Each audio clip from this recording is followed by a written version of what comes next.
కేసీఆర్ కానీ కేటీఆర్ కానీ పద్మశాలల మీద వెళ్ళలేకపోతాం. ఎందుకంటే కొండ లక్ష్మణ్ బాపూజీ ఆయన తెలంగాణ పార్టీ పెట్టినప్పుడు జలదృశ్యం ఆయన ఇల్లునే తెలంగాణ పార్టీకి ఇచ్చి మీటింగ్లు ఏర్పాటు చేయడం జరిగింది. అటువంటి మహానుభావుల్ని చనిపోయినాక కూడా మాట్లాడేయకుండా రాని దుస్థితిలో కేటీఆర్ కేసీఆర్ ఉన్నారు. మరి వారు మళ్ళొక్కసారి నిజంగా పద్మశాల ప్రేమ ఉంటే 2014-15లో తీర్మానం చేసి మున్సిపల్ కొండ లక్ష్మణ్ బాపూజీ విగ్రహం పెట్టడానికి. మరి ఈ తీర్మానం పెట్టినాక అక్కడ వాటర్ కౌంటింగ్ పెట్టింది. వాటర్ కౌంటింగ్ పెట్టినాక అందరం కొట్లాడితే ఆనాడు కొంతమంది బీజేపీ పిల్లల మీద కూడా కేసులు అయినాయి. ఎందుకంటే అక్కడ మేము పోయి జెండెత్తుడు ఆయన జన్మదినం చేద్దామని. అటువంటి తరుణంలో మేము కొట్లాడితే ఆడ విగ్రహం పెట్టాడు. అంటే మా పద్మశాలి మీద ప్రేమ లేనట్టే కదా. మళ్ళా 50 లక్షల రూపాయలు ఆనాడు ఆత్మహత్యలు ఆకలి సాగునప్పుడు కేకే మహేందర్ రెడ్డి నియోజకవర్గం ఇన్ఛార్జ్ ఉండి ఆనాడు 50 లక్షల నిధులు చందా తీసుకొచ్చింది నిజమే అని ఎంపీ కూడా ఒప్పుకున్నాడు. ఆనాడు తీర్మానంలో కూడా మహేందర్ రెడ్డి పేరు తీర్మానంలో కూడా పెట్టిరు. ఇది తీర్మాన కాదు అంటే ఆనాడు లేనోళ్ళు ఇలా ఉన్నట్టు కొన్ని పేరు రాసుకొని దాన్ని కూడా తప్పుదో పట్టిస్తూ ఉన్నారు. టైగర్ నరేంద్ర తను పద్మశాలి ముద్దుబిడ్డ.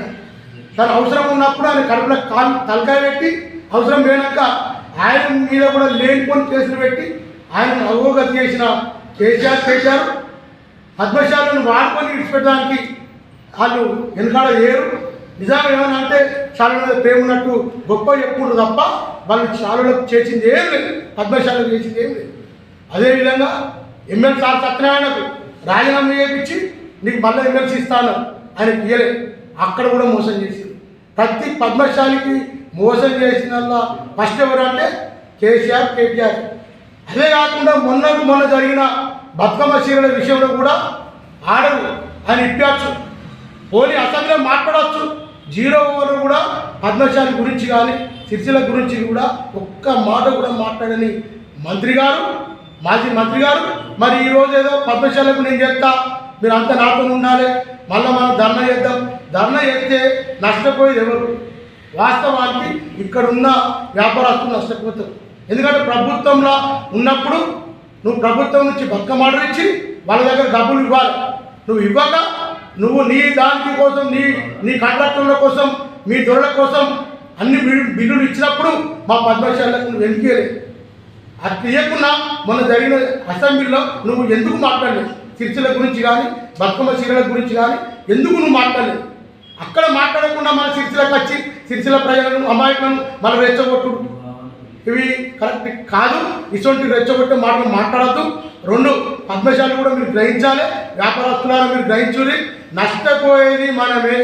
రేపు పొద్దున ఏ ధర్నా చేసినా ఏ ప్రభుత్వం ఉంటే ప్రభుత్వం వాళ్ళు ఇవ్వాలి తప్ప ప్రభుత్వానికి వ్యతిరేకంగా పోతే మాత్రం ఎక్కడ కూడా మనకు అన్యాయం జరుగుతుంది. ఆనాడు ఎవరు కూడా ఆదుకోరు. మనల్ని ఆదుకునేది ప్రభుత్వం మంచిగానే మనకు సానుకూలంగా ఉన్నది. మన మంత్రులు సానుకూలంగా ఉన్నారు. ఖచ్చితంగా ఆర్డర్ ఇస్తారు, వేరే డబ్బులు కూడా ఇస్తారు కనుక మీరు ఆలోచన చేయాలి. ఎందుకంటే గత ప్రభుత్వం అన్ని కోణాల నుంచి అప్పు చేసింది, అక్కడ ఖజానా లేకుండా చేసింది. ఎందుకంటే 3 నెలల ముందర బ్యాంకులు కూడా టెండర్ వేసి ఆ పైసలు కూడా ఎత్తుకపోయారు. కనుక ప్రభుత్వం దగ్గర డబ్బు లేక కొద్దిగా ఆలస్యం జరుగుతుంది. మీరు గ్రహించాలి, ఆలోచన చేయాలి. మీకు మొన్న 64 లక్షల ఆర్యం కూడా మీకు ఇక్కడ నేతకు ఇచ్చారు, కానీ కరెక్ట్ పని సరిపోలేదు అంటూ దాని మీద ప్రభుత్వం నిర్ణయం తీసుకున్నది.